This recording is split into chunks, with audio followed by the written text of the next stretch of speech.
رفقي كي أراه يطيب.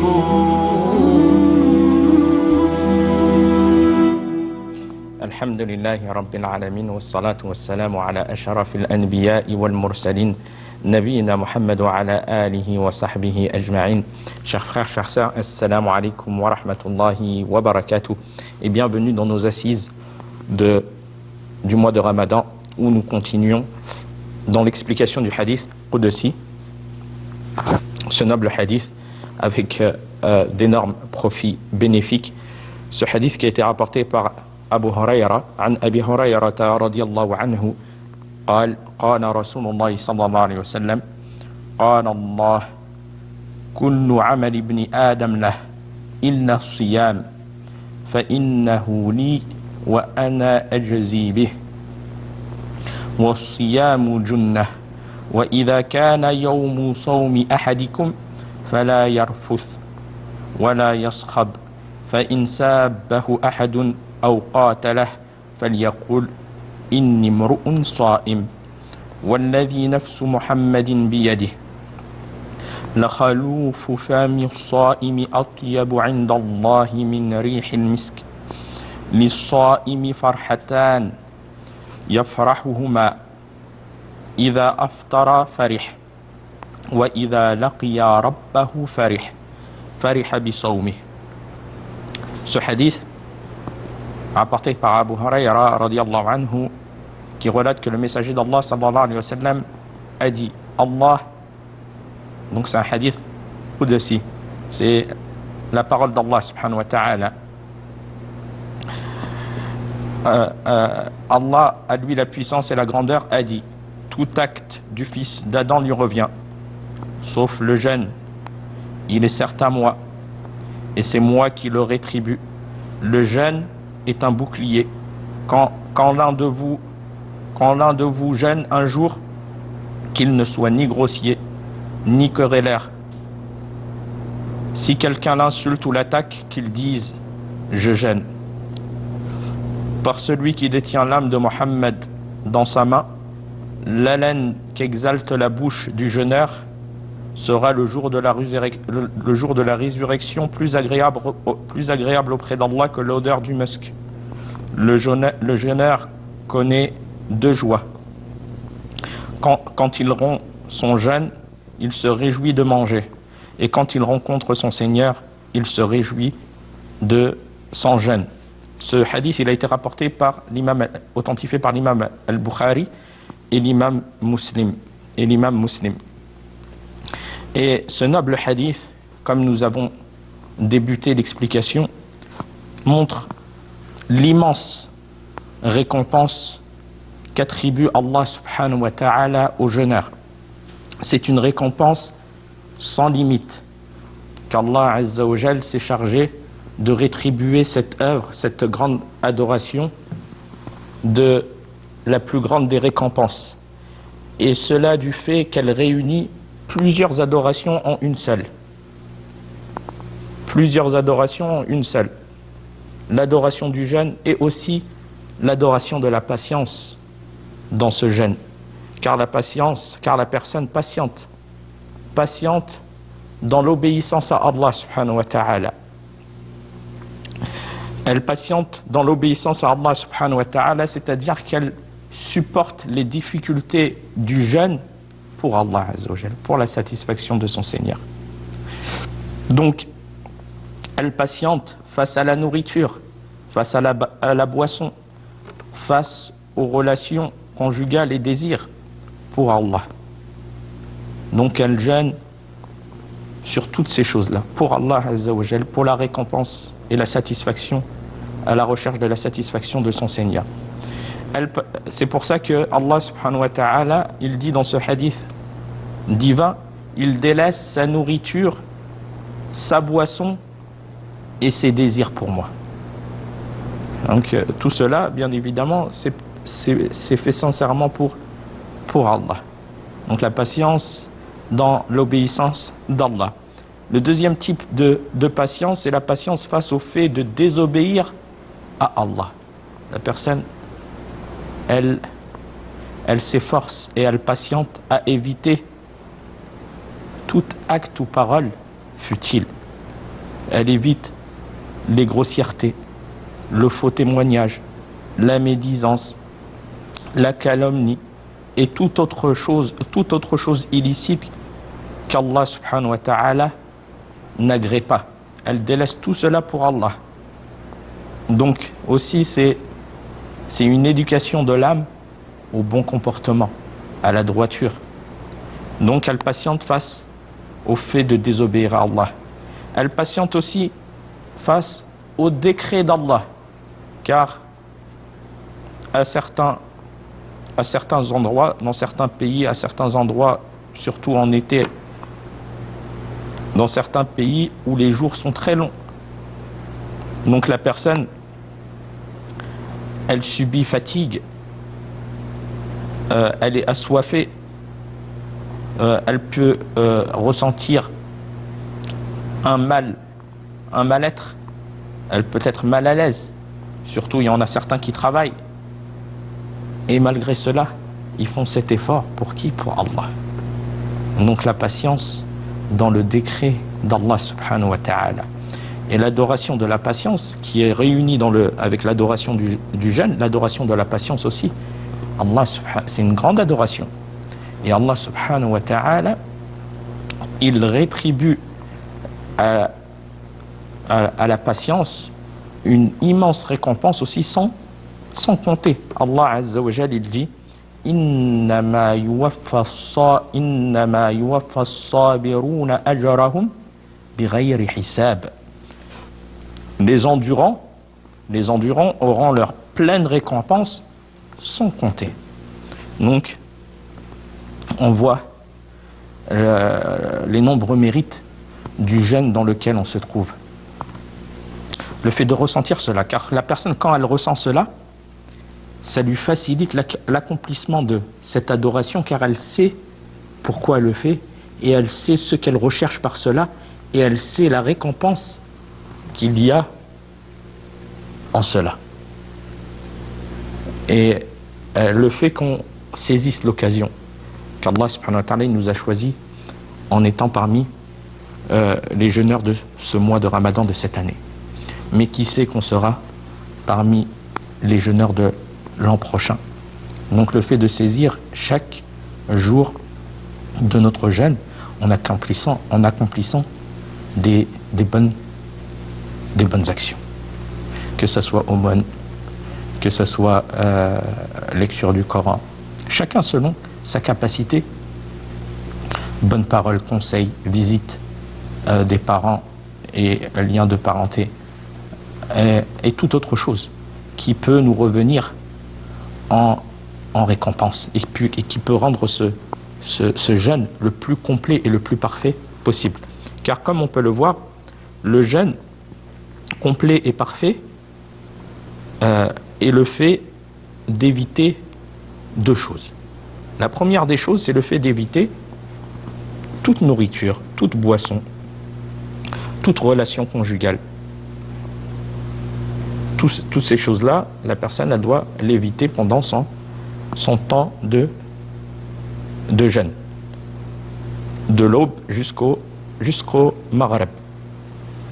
Et aussi éviter toute transgression, comme les grossièretés, les disputes et tout ce qui peut amener aux disputes et aux querelles qui peuvent engendrer de l'inimité. Et la personne elle s'éloigne de tout ce qui peut réduire ou affecter ou toucher son jeûne. Donc elle s'efforce à cela. C'est pour ça que dans le hadith il est venu qu'il ne soit ni grossier, c'est-à-dire qu'il ne prononce pas des paroles malsaines. La personne a fait l'effort. Et tout ça, comme on a dit, c'est une éducation. Pendant un mois, on s'éduque sur cela. Peut-être que dans notre langage, on a l'habitude à être grossier, à être vulgaire et autres. Eh bien, je saisis l'occasion chaque jour le jeûne m'éduque à ressortir du mois de Ramadan en étant une personne meilleure que quand je suis rentré. Et ça fait partie des signes que le jeûne est complet, est parfait. Le fait qu'on a changé. Donc chaque jour, on fait l'effort sur notre personne. Nick Reller, c'est qu'il ne prononce pas des paroles provoquant confusion et dispute. Alors, éloigne-toi de tout ce qui peut apporter à énervement, dispute, querelle, grossièreté. On fait l'effort. On fait l'effort sur cela. Et si la personne elle a réuni tout cela et elle a fait l'effort sur tout cela, eh bien c'est une cause que son jeûne soit le plus parfait, le plus complet possible. À différence de si elle a eu à tomber dans des grossièretés, dans des désobéissances, dans des transgressions et autres, eh bien cela diminuera la récompense de son jeûne selon l'importance des transgressions et des désobéissances commises. Ensuite, Allah subhanahu wa ta'ala, il nous a donné des directives dans le jeûne qui peuvent toucher certaines personnes. Car malheureusement, on vit dans un monde où on peut être éprouvé par nuisance, par certaines personnes qui malheureusement se comportent mal ou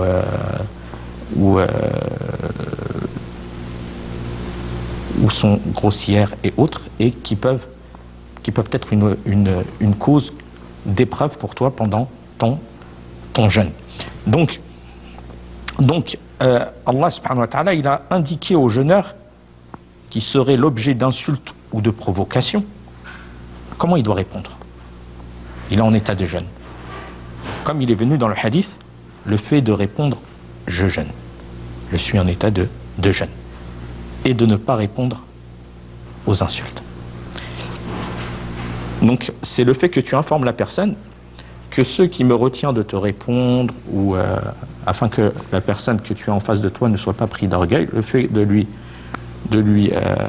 montrer que ce qui m'empêche de te répondre et autres, ce n'est pas l'incapacité, que je suis incapable de cela. Non, c'est le fait que je suis en état de jeûne, et que je souhaite que mon jeûne soit le plus parfait et le plus complet possible, et qu'il soit en conformité avec l'ordre d'Allah et l'ordre du prophète alayhi salatu wassalam dans cette noble adoration, et qu'il ne soit pas touché par des choses qui puissent diminuer la récompense de ce jeûne. Donc le fait de répondre à la personne en lui disant je jeûne, voilà la cause, je jeûne. Donc le jeûne, comme il est venu dans le hadith, le jeûne est un bouclier, c'est-à-dire une protection, subhanallah, avec laquelle le serviteur se protège,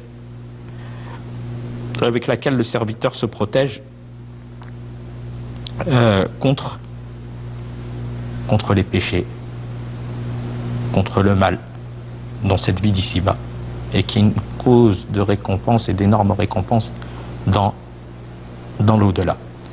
Et aussi le fait que la personne réponde en disant je jeûne à la personne qui la provoque, à la personne qui la nuit et autres, le fait aussi d'essayer d'atteindre un autre degré, comme il est venu dans le Coran, c'est le fait de répondre au mal par le bien.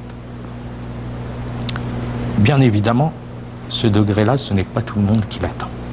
Pourquoi ce n'est pas tout le monde qui l'atteint? Car c'est un comportement, un noble comportement, qui demande patience et effort sur l'âme de la personne. Le fait que quelqu'un il t'a fait un mal, eh bien tu réponds par ce mal par un bien.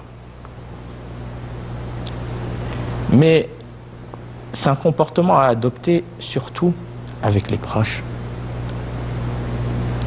surtout dans les relations entre époux et épouse. Le fait de répondre à un mal par un bien. Quels sont les fruits de cela? Les fruits de cela, déjà la récompense. La personne a mis l'intention par cela d'être en conformité avec les paroles d'Allah subhanahu wa ta'ala et de pouvoir récolter la récompense de la patience en cela et du bon comportement que la personne a adopté, parce que le fait de répondre au bien à une personne qui t'a fait du mal, ça prouve le bon comportement de la personne. Et aussi c'est une cause de pouvoir changer le comportement de la personne qui est en face de toi. Si la personne qui est en face de toi, c'est une personne qui a du bien, c'est une cause que cette personne-là, elle change et elle devienne un ami après avoir été un ennemi. Et combien de personnes ils ont changé les comportements des personnes qui ont eu nuisance sur eux par le fait d'avoir répondu au mal par le bien, et ils ont changé la personne qui était en face. C'est pour ça qu'Allah subhanahu wa ta'ala il dit idfa' billati hiya ahsan fa idha alladhi baynaka wa baynahu adawatun ka'annahu waliyyun hamim wa ma yulaqaha illa alladhina sabaru wa ma yulaqaha illa dhu hazzin 'azim. Allah il dit en traduction rapprochée, repousse le mal de la meilleure des manières. Regarde le comportement. C'est pour ça le Coran, subhanallah, il guide vers ce qu'il y a de plus droit. Repousse le mal de la meilleure des manières. C'est Allah qui dit cela, subhanahu wa ta'ala. Ce qui prouve que le Coran, il appelle au bien. Le Coran, il appelle au bien. Il appelle à ce qu'il y a de plus droit, de plus juste, au meilleur des comportements. Repousse le mal de la meilleure des manières. Et voilà que celui avec qui tu avais de l'animosité devient tel un ami chaleureux. Regarde, tu as changé la personne. Regarde le comportement, le fait de répondre au bien, répondre au mal par le bien, regarde ce que ça fait. Allah, comme Allah il dit, et voilà que celui avec qui tu avais de l'animosité devient tel un ami chaleureux. Il change. Mais Allah, qu'est-ce qu'il dit après? C'est pas tout le monde qui atteint ce degré-là. C'est pas tout le monde. Mais la récompense aussi, elle est énorme. Allah il dit, mais ce caractère n'est donné qu'à ceux qui endurent, à ceux qui sont doués de patience. Et il n'est donné qu'à celui qui a une place immense auprès de qui? Auprès d'Allah. Donc à nous aussi, le fait que des fois on réponde au mal par le bien, le fait qu'on recherche par cela la satisfaction d'Allah et ce haut degré, eh bien cela, ça va t'aider à répondre au mal par le bien et à changer aussi les gens. Le fait que tu changes le comportement, c'est une cause de changer le comportement sur les personnes à qui il y a du bien encore en eux, de changer leur comportement. Donc seuls acceptent cette recommandation et la mettent en application ceux qui patientent dans cette voie, ils sont doués de patience.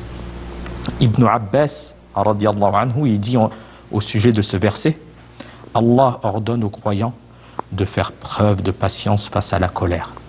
Patiente face à la colère. D'indulgence devant l'ignorance. Parce que tu as des gens, ils sont ignorants. Et le fait de répondre au mal par le mal, ça fait qu'envenimer les choses et amener à un mal encore plus grand. Donc de l'indulgence devant l'ignorance et de pardon devant les torts. Il faut que la personne elle apprenne à pardonner aussi. Ça fait partie des nobles comportements. Toujours on veut son droit dans tout. Avec l'épouse on veut son droit, avec l'époux, l'épouse elle veut son droit. Personne veut lâcher, veut pardonner. Ça amène que à des tensions et au mal. S'ils font cela, Allah les protège de Satan. C'est une cause de protection du diable, qui lui veut semer le désordre entre les gens, la dispute, et fait en sorte que leurs ennemis deviennent pareils à des amis chaleureux. Ça change les gens à qui il y a encore du bien, ça deviennent des personnes ça renoue les amitiés par ton noble comportement. Et c'est pour cela qu'on doit faire aussi l'effort sur notre comportement, surtout pendant ce jeûne de mois de Ramadan. Et le fait que la récompense aussi du bon comportement, elle est énorme auprès d'Allah subhanahu wa ta'ala. Donc la personne recherche par cela la récompense d'Allah azza wa jal.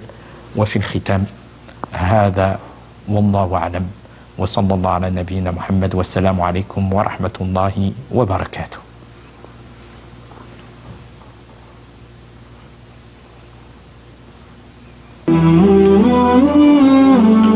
طيب الحياة بحبنا